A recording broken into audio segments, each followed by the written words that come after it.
remember the quiet before it all changed.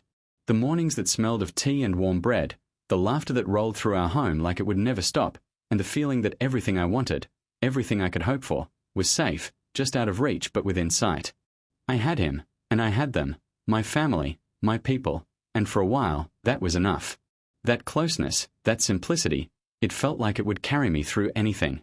But there was a voice inside me that I never let speak. Not aloud. Not even in the silence of my room. A voice that knew what I wanted, what I feared, what I needed to say. And yet, every time the moment arrived, I swallowed it. I watched and listened, and I told myself it wasn't the right time, that I would say it tomorrow, that maybe it didn't matter as much as I thought. I saw the subtle shifts first, the half-smiles that lingered too long on someone else, the questions that came with hidden expectations. My family, so loving, so sure, had already started writing a story I wasn't allowed to touch.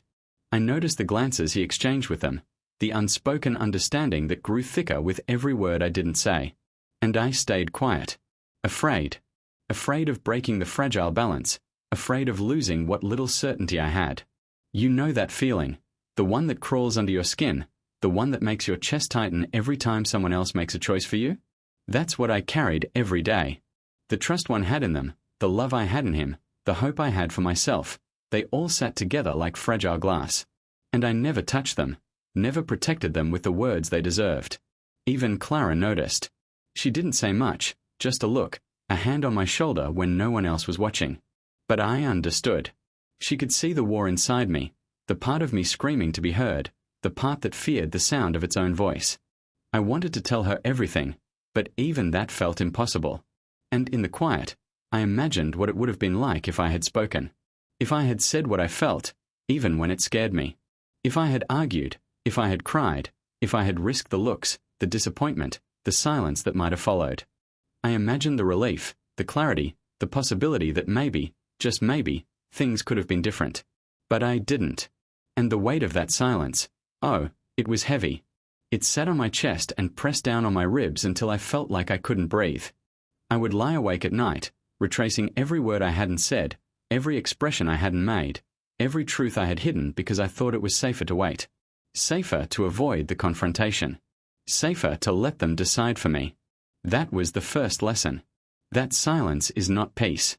That trust without honesty is fragile. That love unspoken doesn't protect, it punishes.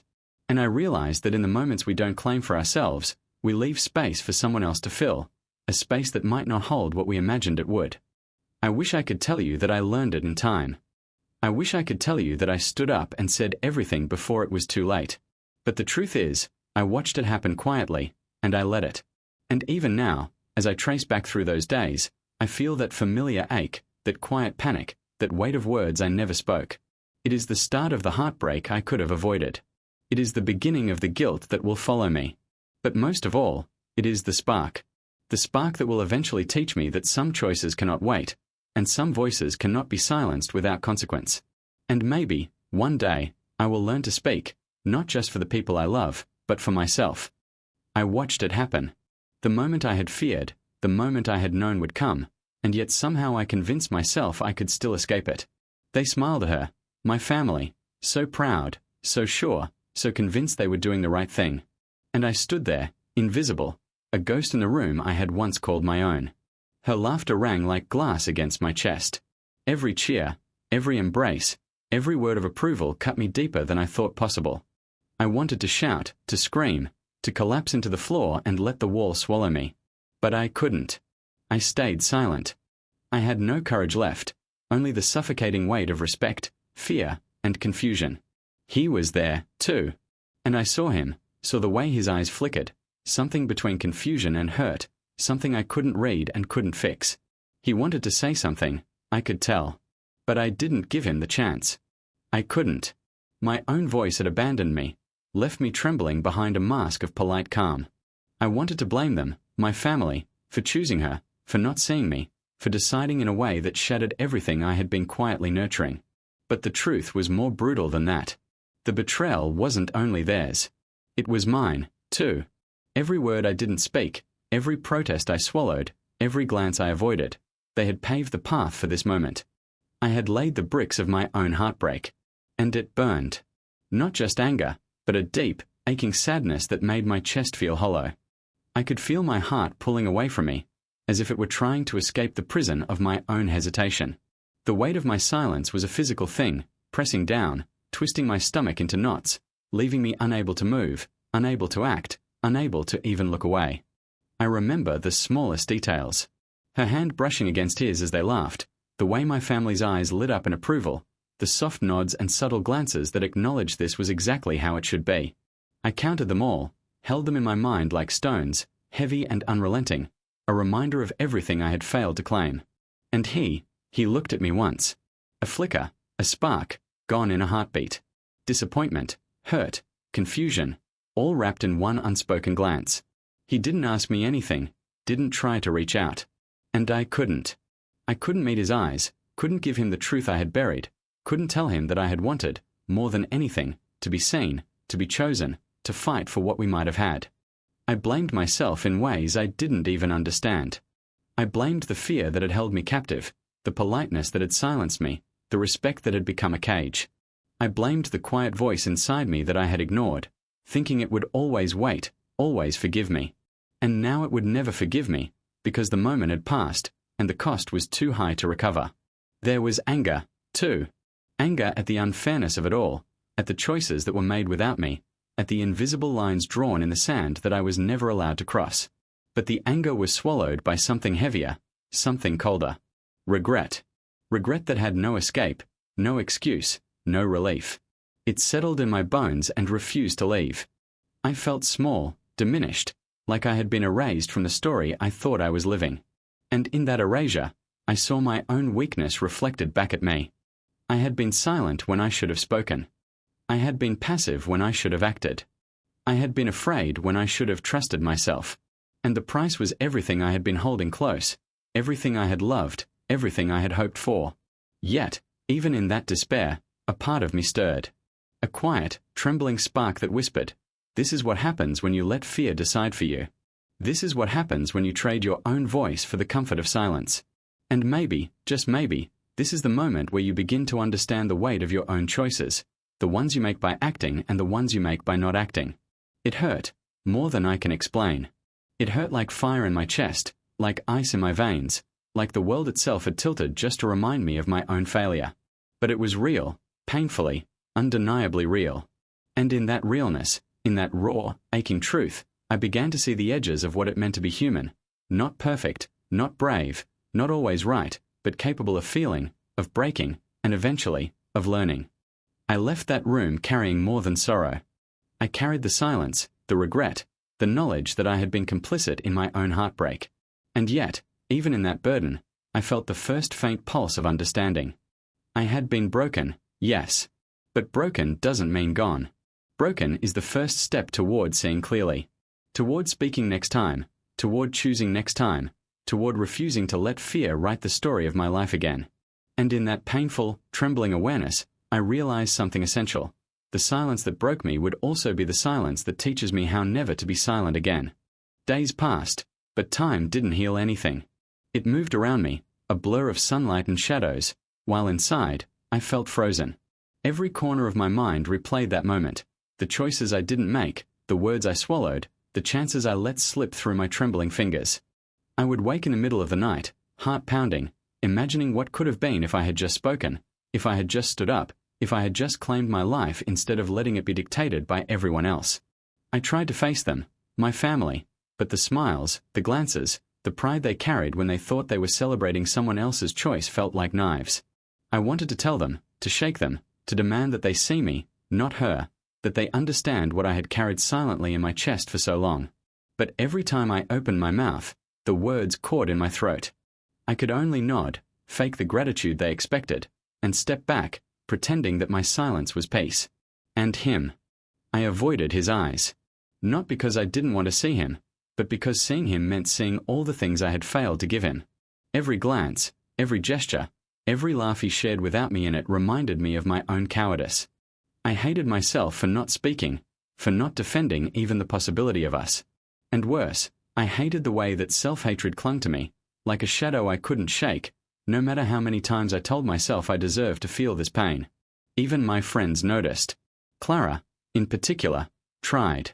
She would catch me in quiet moments, lean in close, and ask the questions I didn't want to answer. "Are you okay?" she would ask softly, her voice steady, patient.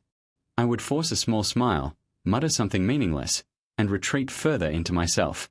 I couldn't let her see the chaos inside me, the storm of regret and self-reproach that threatened to drown everything else. I began to understand the weight of silence, not as an absence of sound, but as a force that shapes everything it touches. It builds walls, thick and immovable, between the people you love and the person you wish to be. It twists relationships, rewrites memories, and traps you in a loop of what ifs that never end. And now, having surrendered my voice, I was learning its destructive power firsthand. I saw it in my reflection. Pale, hollow-eyed, quiet in a way that wasn't natural. My own gaze accused me every time I looked. Every feature whispered the story I refused to speak. I hated that reflection, yet I couldn't look away. I was forced to confront the truth. I had allowed fear to dominate me, and in doing so, I had changed the course of my life without even realizing it until it was too late. Some days, I would sit alone, replaying scenes over and over, imagining different outcomes. I pictured myself standing taller, saying the words, taking the risk, holding on to him while still keeping my family close. I imagined their faces, their shock, their eventual understanding.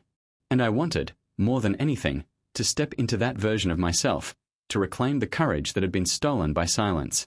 Clara spoke to me sometimes, breaking through the fog. She didn't offer empty comfort or try to cheer me up.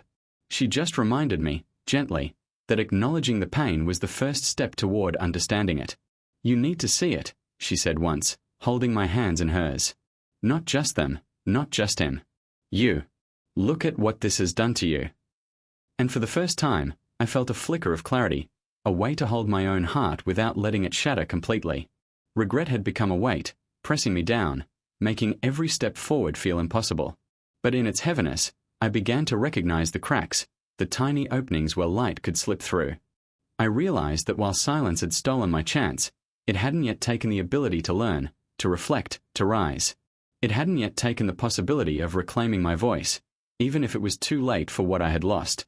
And in that slow, painful recognition, I felt the faintest pulse of something dangerous and powerful, self-awareness.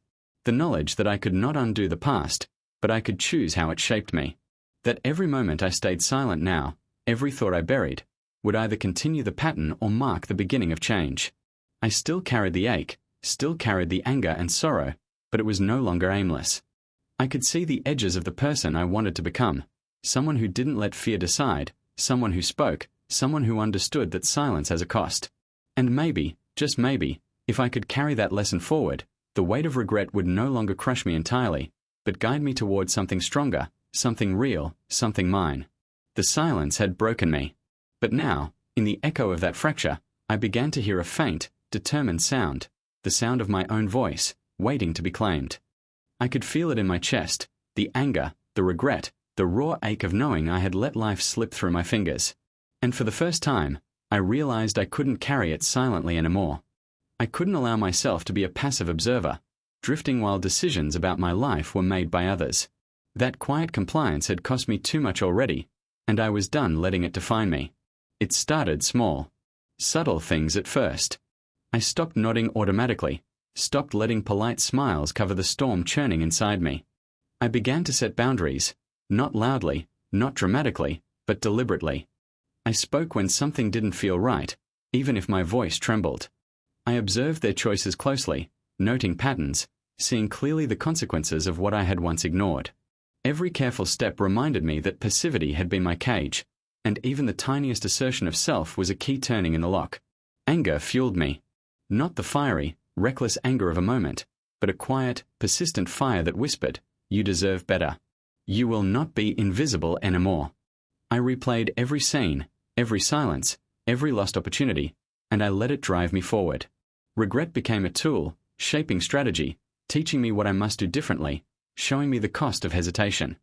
I also began to seek connection. With him.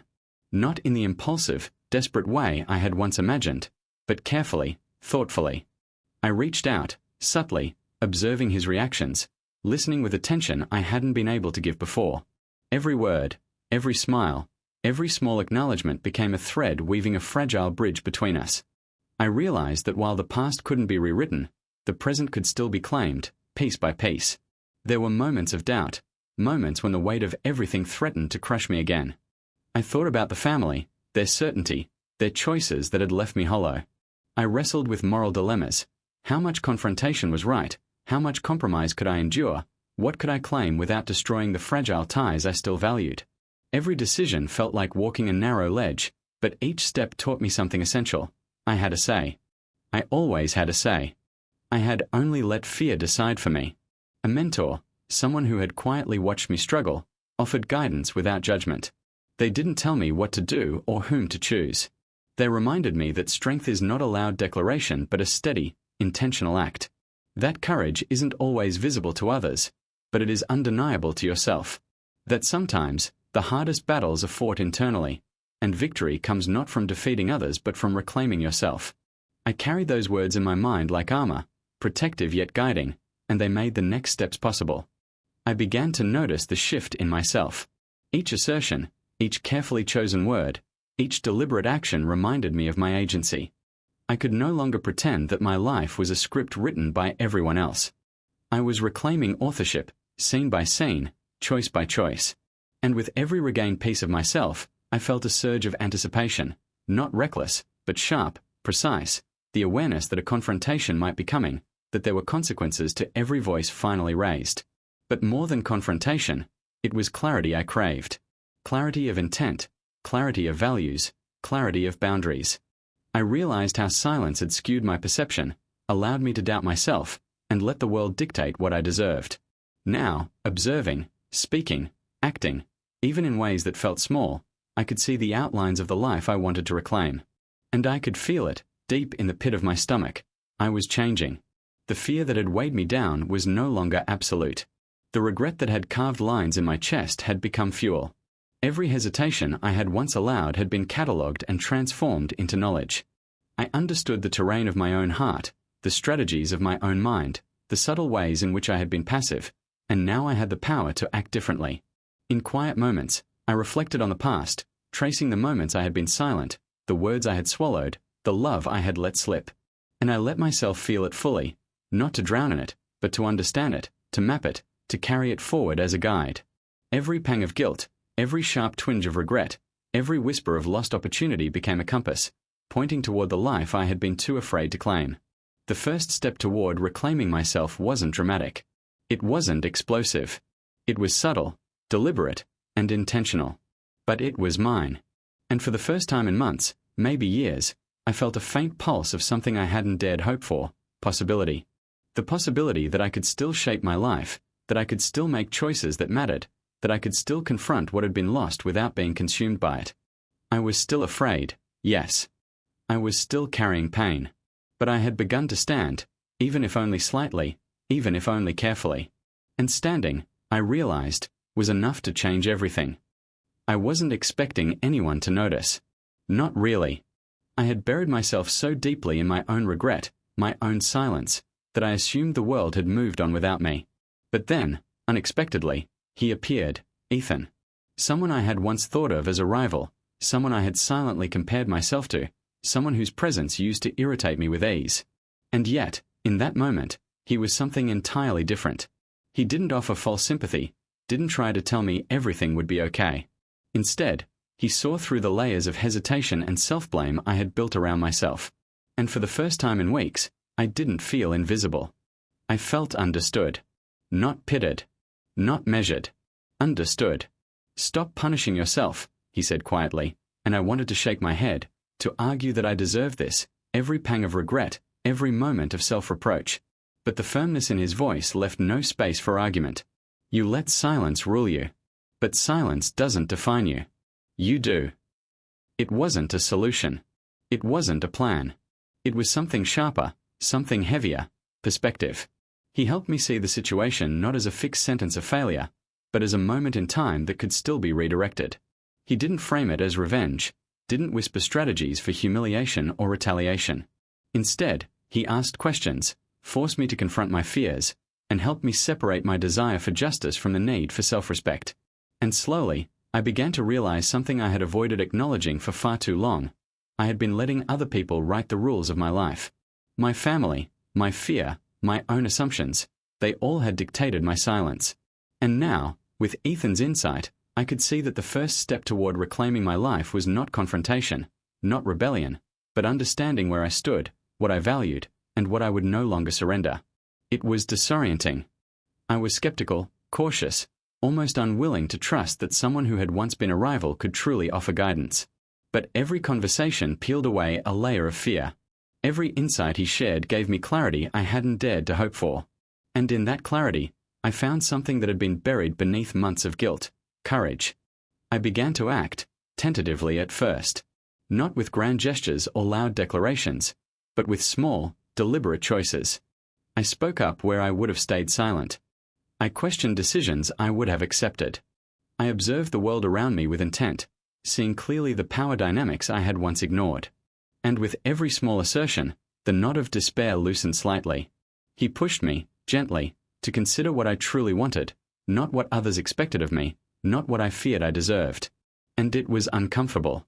Terrifying, even. Because for the first time, I had to face the reality that my desires, my needs, my heart had been buried beneath layers of obligation and fear. I had to confront my own doubts, my own insecurities, my own tendency to hide from truth. And then came the moments of tension, the test of trust. He offered guidance, yes, but he also challenged me, forced me to look at the choices I had made and the patterns I had repeated. I wanted to resist, to retreat, but the truth in his words was undeniable. I could feel it echoing in my chest. You have agency. You have voice. You have the right to claim your own life. It was exhausting, confronting myself like this. But in that exhaustion, there was awakening. I began to sense the first real stirrings of independence, the subtle shifts in my confidence, the awareness that I could, finally, step into the life I had been too timid to claim. With his guidance, I started piecing together the courage to face the realities of love, loyalty, and family expectation, not to challenge them blindly, not to fight them out of spite, but to establish my presence, my voice, my self-respect. And as the days passed, I felt hope. Fragile, tentative, but undeniable. Hope that I could still influence the course of my life, that I could still reclaim what had been lost, that I could still be seen, not as a silent observer, not as a passive participant, but as someone capable of standing, of speaking, of demanding acknowledgement. Ethan didn't give me answers, and he didn't need to. What he gave me was something harder: the ability to see myself clearly, to understand the forces at play, to recognize my own strength. And in that recognition, I began to feel the tension shift, from the weight of regret to the edge of empowerment. I still had a long way to go. Confrontations awaited, truths had to be spoken, hearts had to be navigated with care. But for the first time, I could see the path. And I could take the first real, deliberate step onto it, not out of fear, not out of obligation, but out of ownership of my own life. For the first time in months, maybe years, I felt a pulse of something I had almost forgotten: possibility. I had rehearsed it 1,000 times in my head, each version cleaner, sharper, braver. But when I stepped into the room, heart pounding like a drum I couldn't silence, all the rehearsed lines evaporated. The air was thick, the same air I had once breathed with comfort, now heavy with unspoken accusations and expectations. I looked at them, my family. Their faces were calm, polite, even proud, but I could see the tension beneath, the faint tremor in their expressions that betrayed the certainty they carried. And I looked at him, and for a split second, I saw the storm behind his eyes: disappointment, confusion, hurt, and maybe a trace of lingering affection. "I need to speak," I said, my voice shaking, but carrying more weight than I felt. All eyes turned to me. "Silence." "Go ahead," my father said, voice measured. I took a breath I didn't know I had. I've been silent for too long. I let decisions be made about my life without my voice. I let fear and politeness override what I felt, what I needed, what I deserved. And I can't do that anymore. My mother's brow furrowed. "We made our choice because we thought it was best. You never said anything, so we assumed." "I didn't say anything because I was scared," I interrupted, sharper now. "I was scared of upsetting you, of creating conflict, of being rejected. And that fear made me lose control over my own life." A heavy pause settled over the room. Even him. I could see the flicker of something in his eyes, a mix of empathy and regret, as if he had been waiting for me to claim myself all along. "You mean, you wanted this?" my sister asked quietly, and I nodded. "All this time, you stayed silent, even when it mattered." "Yes," I said. "I stayed silent, and look where it got me. It wasn't your choice that hurt me, it was my own silence. I let it decide my fate, and I let myself be invisible in my own life." I could feel their discomfort, the subtle shift in their posture, the sudden awareness that they hadn't considered the full consequences of their decisions. And yet, I also sensed the love beneath it, the reason they acted with conviction, thinking they were protecting me. He stepped closer, and for the first time, I let myself meet his gaze fully. "Why didn't you tell me?" he asked, voice low, almost trembling. "Why didn't you fight for us?" "I was afraid," I admitted, the words tasting bitter but freeing. "Afraid of losing you, afraid of losing them, afraid of the chaos that speaking might cause. But I see now that silence isn't safe. It doesn't protect anything. It only delays the truth, and sometimes, it destroys it." His expression softened slightly, but I could see the disappointment linger, the knowledge that what we had could have been different. And I realized that this moment, this confrontation, wasn't about convincing anyone else. It was about claiming my voice, acknowledging my pain, and finally standing as my own person. "I don't want revenge," I continued, voice steadier now. "I want honesty. I want respect. I want to know that my choices, my heart, my life are not dictated by fear or by silence. You may not understand it, and that's okay. But I needed to say it. I needed to be heard." My father sighed, leaning back. "We thought we were doing right by you. Perhaps. We underestimated what you needed. But now we hear you." My mother's eyes glistened, a mix of regret and love. "We never wanted to hurt you," she whispered. "And him." He reached out, hesitated, and then withdrew. "I still care," he said quietly. "But I need to know that you're choosing for yourself, not for me, not for them, not for anyone else." That's when it hit me, the moral choice I had been circling, the crossroad I had been fearing. Forgiveness? Reconciliation? Or standing firm in the independence I had fought so hard to reclaim? I closed my eyes for a moment, feeling every past hesitation, every regret, every pang of guilt and sorrow. And then I opened them, letting the clarity settle in like sunlight after a storm. "I forgive," I said slowly. Not to erase what happened, not to return to silence, but to free myself from being defined by what I didn't say. And I am reclaiming my life, here and now. I will stand on my own terms, and I will speak my truth, even if it shakes everything else. There was a silence, heavy but different this time, not oppressive, but anticipatory, like the world was holding its breath, waiting for the next beat. I could see their understanding dawning, uneven but real. And I could see him, the complexity in his gaze, the flicker of hope tempered with caution. I realized then that confrontation wasn't a single moment of triumph or collapse. It was the merging of courage and clarity, of honesty and accountability, of anger and love. I had faced the silence, faced their decisions, faced myself, and in doing so, I had transformed the stakes entirely. I didn't know what came next. I didn't know if relationships would mend fully, if hearts would realign perfectly, if love would survive untouched. But I knew one thing: I had spoken. I had stood. I had reclaimed a part of myself that had been buried too long. And in that reclamation, I felt something I hadn't dared hope for in months: the calm, resolute pulse of self-ownership, the knowledge that even in a world of complicated loyalties and unexpected betrayals, I could finally stand and be heard. The room was quieter after the storm. Not because everything had been resolved, but because words had finally been spoken, and silence no longer had the power to suffocate me. I felt relief, yes, a lightness I hadn't known for months, but it was tangled with a residue of sadness, the kind that lingers when choices have been made, hearts have been bruised, and the past can't be rewritten. I watched them, my family, process what had happened, the weight of their decisions meeting the reality of my voice finally claimed. There were no dramatic apologies, no grand reconciliations, just a slow recognition that their certainty had consequences, and that those consequences weren't always what they intended. I could see it in their eyes: surprise, regret, even a quiet pride that I had finally stood. And him. He remained cautious, lingering between hope and wariness, watching me with that complex gaze that always held a mixture of affection and disappointment. I wanted to reach for him, to erase months of misunderstanding, but I didn't. Not yet.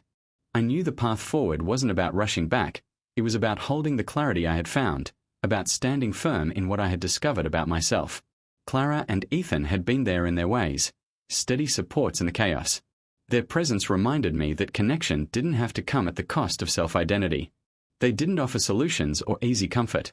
They offered stability, guidance, and the quiet assurance that I could rebuild without losing myself. That, I realized, was more valuable than any dramatic apology or reconciliation could ever be. I reflected on the power of voice, on how long I had allowed silence to dictate the terms of my life. Every moment I hadn't spoken had cost me more than I had realized. Not just opportunities, not just love, but trust in myself. And yet, here I was, still bruised, still cautious, but awake to the truth. The past could not be changed, but the future was mine to shape. It was strange, this mixture of relief and sorrow. Relief that I had reclaimed agency, sorrow that I had endured the pain alone for so long. I could still feel the echoes of my silence in my chest, a faint tremor reminding me that growth comes at a cost, that courage is learned in the hardest moments, and that every unspoken word leaves its mark. I began to redefine relationships, not as a punishment to anyone, not as revenge, but as a careful, deliberate act of preservation. Boundaries that had once been invisible were now clear, necessary for my sense of self. I learned to listen without losing my voice, to care without surrendering my agency, to love without forgetting the value of my own presence. It was during quiet moments, when the noise of confrontation faded, that I realized how much I had grown. I could face myself in the mirror without flinching, could sit with my thoughts without being crushed by regret, could even acknowledge my mistakes without letting them define me entirely. That recognition, simple yet profound, was a strength I had not known I could hold. And yet, a shadow of suspense lingered. Life would not pause for healing, and choices still needed to be made, actions still required clarity. But I felt prepared now, steadier than before, able to face the unfolding reality with the awareness that silence no longer had dominion over me. I was learning to trust the power of my own voice, to weigh decisions carefully, and to move forward without being paralyzed by fear or expectation. I thought about the lessons etched into my bones, that speaking doesn't guarantee safety, that asserting yourself may disrupt comfort, that love and loyalty are never simple. But I also learned that courage, once claimed, can't be taken away. That self-respect is forged in the moments when fear would otherwise dictate your path. That even in the aftermath of words left unspoken, there is opportunity, fragile, tentative, but real, to rebuild, to reclaim, to continue. And as I exhaled, letting the tension of months slip slowly from my shoulders, I felt a quiet strength settle into me. It wasn't dramatic, it wasn't triumphant in the conventional sense, but it was resolute. I was here. I had spoken. I had faced the consequences. And I would continue forward, not untouched, not unscarred, but awake, aware, and capable of owning every choice I made from this moment on. The aftermath of silence had been heavy. But in that weight, I discovered something unexpected: resilience. And in resilience, I found the beginning of freedom. I look in the mirror now, and I see someone familiar, yet entirely different. Not because the scars have vanished, they haven't, but because I recognize the strength etched into each line, the quiet resilience in my eyes, the subtle confidence in the way I hold myself. I've learned, painfully, that silence can wound as deeply as betrayal, and that letting fear decide your life leaves you hollow. But I've also learned that speaking up, even when it shakes the world around you, is a reclamation of self that no one can take away. The world feels sharper now, more vivid. Relationships that once felt heavy with expectation have begun to breathe. I can listen without losing myself, care without surrendering my agency, and love without hiding my voice. Even with him, there's a new rhythm, a connection that honors both our hearts and our boundaries. Not everything is perfect, not every scar has faded, but there is balance, and there is honesty, and that balance matters more than the illusion of perfection ever could. I've noticed the subtle changes in how people respond to me. The quiet respect in their glances, the way conversations linger on my words now, the way trust is offered because I've proven, to myself first, that I can speak and act with clarity. It's not arrogance, it's recognition of the agency I fought so hard to claim. Each decision I make is mine, deliberate, intentional. And that, more than any applause or affirmation, is empowering. There are moments when I feel the echoes of old fears, when regret flickers in my chest like a candle threatened by wind. But I don't let it consume me. I acknowledge it, understand it, and let it guide me rather than imprison me. The silence that once defined me now serves as a reminder of what I will no longer allow. It is a teacher, not a master. Its lessons are etched into my choices, my words, my careful steps forward. Achievements that once felt empty now carry meaning. Every success, every small act of courage, is amplified because it is chosen, not given, not dictated by the expectations of others. I see the power in that, how agency transforms ordinary actions into milestones of growth. I've begun to embrace opportunities, to trust myself in ways I never thought possible, and each choice strengthens the foundation of who I am becoming. And yet, the transformation isn't only external. Inside, I carry clarity, a deep self-awareness that was forged in the fire of silence and regret. I understand the cost of inaction now, the weight of unspoken truths, and the necessity of asserting boundaries. I no longer fear the discomfort of honesty, because I've learned that discomfort is temporary, but regret can linger for a lifetime.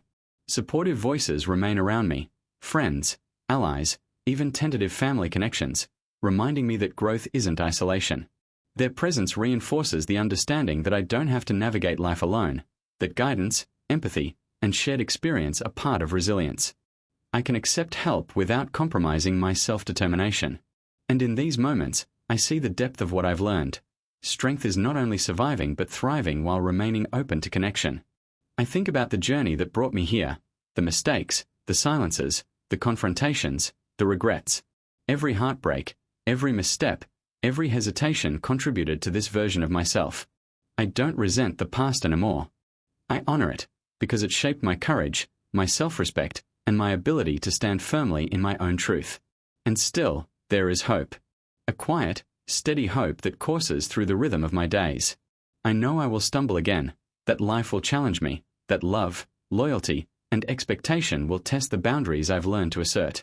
But I also know now that I have a voice, that I have agency, that I can navigate these challenges without losing myself. That knowledge is freedom. I close my eyes sometimes and feel the echoes of the past, not with pain, but with understanding. The weight of silence once defined me, but it no longer does. It has become a mirror, reflecting the growth that comes from mistakes acknowledged, lessons learned, and courage claimed. I carry it lightly now, as both a reminder and a guide. I step into each day with awareness, a sense of purpose anchored in self-trust. I speak, I act, I assert, and in doing so, I honor both the struggles I endured and the potential that lies ahead. Life is no longer something that happens to me. It is something I shape, deliberately and fully. I am not the same person who once stood trembling in fear, watching opportunities slip away. I am stronger, wiser, and self-aware. I am capable of feeling deeply without surrendering my voice. I am capable of loving without losing myself.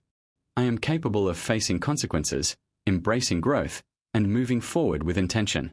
The scars remain. They remind me of where I came from, of what I survived, of the lessons that shaped me. But they no longer weigh me down. Instead, they carry meaning, resilience, and the quiet power of a life reclaimed. I am the new me.